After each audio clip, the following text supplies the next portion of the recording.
Hello, wonderful people. My name is Mark Husted, and I've had the pleasure of serving the Virginia Synod as a small group leader for Winter Cell the past 2 years.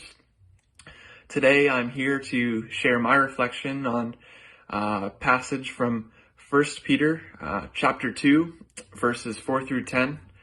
And this passage is titled, "The Living Stone and a Chosen People." Have any of you ever had construction done in your house?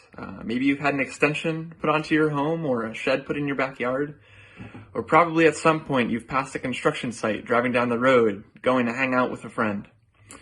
It's an interesting feeling to walk into a new garage or shed or a new store that was built on an empty lot in your hometown, looking around in awe at the structure surrounding you that wasn't previously there, keeping you from getting wet on a rainy day.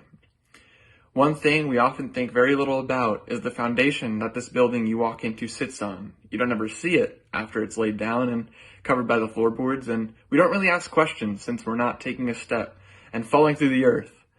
It took the contractors and their workers a while to lay this foundation, and that all started with the first brick, the chief cornerstone. God tells us that God's house was built to shelter us and keep us safe from the rain, whether that be our anger, our doubts, our uncertainty. The chief cornerstone, this first structural stone of God's house that was laid down for us, was the love that God showed us through Jesus. Each of the next of God's living stones, as God describes them, was built on this foundation of love and care.